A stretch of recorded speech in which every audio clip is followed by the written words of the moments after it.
राधे राधे। राधा रानी की कृपा आप सब पर बनी रहे। हर हर महादेव। आज हम सावन मास का तीसरा अध्याय सुनेंगे।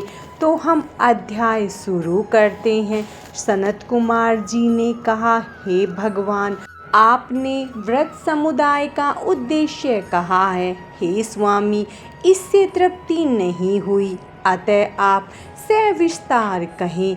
हे सुरेश्वर, जिसे सुन मैं कृतज्ञ हो जाऊं। भगवान शिव ने सनत कुमार से कहा, हे योगेश, जो विद्वान सावन मास नक्त व्रत कर बिताता है, वह 12 महीनों में नक्त व्रत का फल भोगता है।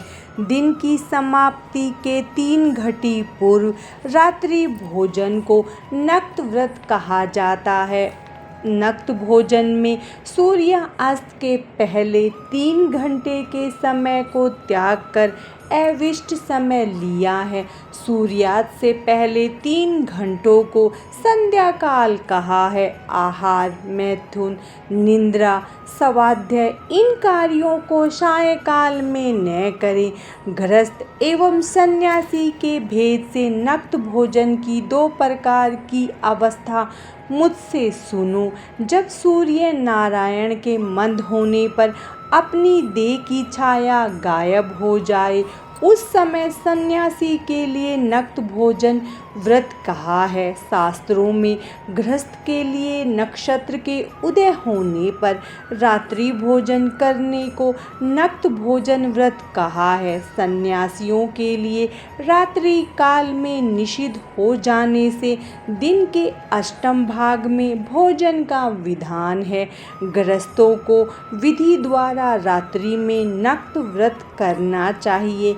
सन्यासी, विधवा तथा विदुर पुरुष सूर्य नारायण के अस्त होने के पहले भोजन करें। पुत्रवान, आश्रयहीन तथा स्त्री विहीन पुत्रवान विदुर रात्रि में भोजन न करें, क्योंकि जो पुत्रवान है वह भी आश्रमी होता है।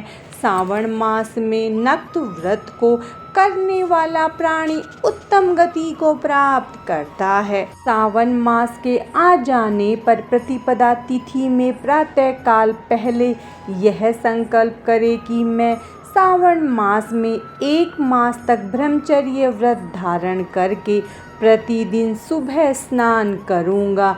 नक्त व्रत, रात्रि शयन तथा प्राणियों पर दया करूँगा। हे देव, यदि इस व्रतारंभ होने पर इसकी समाप्ति के पूर्व ही मैं मर गया तो हे जगतपते, उस समय आपके प्रसाद से मेरा यह व्रत परिपूर्ण हो जाए। हे मुने, अब उत्तम लक्ष्य पूजा विधि सुनो। लक्ष्मी की इच्छा वाला मनुष्य बेल पत्रों से, शांति की कामना करने वाला दुर्वाओं से तथा आयु की इच्छा वाला चंपा के पुष्पों से भगवान शिव का अर्चन करे। विद्या की इच्छा वाला मल्लिका तथा चमेली के पुष्पों से अर्चन करे। पुत्र की कामना वाला मनुष्य कटेरी के पुष्पों से पूजन करे। दुष्सपन नाश के लिए उत्तम धान्य से अर्चन करे।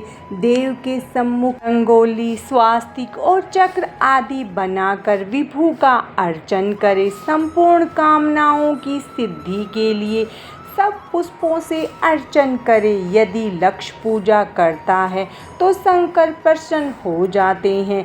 अंत में उद्यापन करें। मंडप बनाकर उसके तीसरे भाग में वेदी बनावे। पुण्यः वाचन कर आचार्य का वरण करे। मंडप में प्रवेश कर रात में वेद पाठ से जागरण करे। वेदी पर उत्तम चतुर्लिंगोत्भद्र बनाकर उसके मध्य भाग में चावल से सुंदर कैलाश बनावे। उस वेदी जगह पर खूब चमकीला तांबे का कलश स्थापन करे। उसमें पंचपल्लव तथा सूक्ष्म वस्त्र को रखे।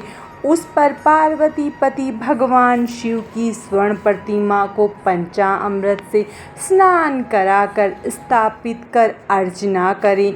नैवेद्य युक्त धूप, दीप, गीत, वाद्य, नृत्य तथा वेद शास्त्र पुराण द्वारा रात में जागरण करें, सुबह स्नान करें, पवित्र शास्त्रोक्त विधान से वेदी बनावे, तिल धृत पायस मूल मंत्र गायत्री शिव सहस्त्र नाम से हवन करे। जिस मंत्र से पूजन किया उसी मंत्र से हवन करे। शक्कर घी युक्त चावल से हवन करे, फिर हवन कर पूर्ण आहुति करे। प्रातः वस्त्र अलंकार आभूषण से आचार्य का अर्चन करे। ब्राह्मणी का पूजन कर दक्षिणा दे। जिन मंत्रों से उमापति की लक्ष्य पूजा की है उस चीज का दान करे। सोने की प्रतिमा बनाकर शंभू का अर्चन करे। यदि 1 महीने तक दीप जलाया हो तो उसे दान में दे। संपूर्ण इच्छाओं की सिद्धि के लिए सोने की बाती, चांदी का दिया बनाकर उसे गाय के घी से भरकर दान दे। देवताओं से क्षमा प्रार्थना कर यथाशक्ति ब्राह्मण भोजन कराए। हे मुने, इस प्रकार जो मेरा अर्चन करता है मैं उस पर प्रसन्न हो जाता हूँ। यदि श्रावण मास में ये कार्य किया जाए तो अनंत फल देने वाला होता है। इस महीने में जो मौन व्रत ग्रहण करता है वह श्रेष्ठ वक्ता हो जाता है। वह मौन व्रत दिन रात या दिन का हो या भोजन के समय का हो, मौन व्रत में पुस्तक दान करे तो सब शास्त्रों की जानकारी कर लेता है। वेद और वेदांग पर परगामी हो जाता है। बुद्धि में बृहस्पति के तुल्य मौन व्रत महत्तम से हो जाता है। मौन व्रत करने वाले जीव का किसी से कलह नहीं होता है। सावन मास का 3रा अध्याय समाप्तम। हर हर महादेव। राधे राधे।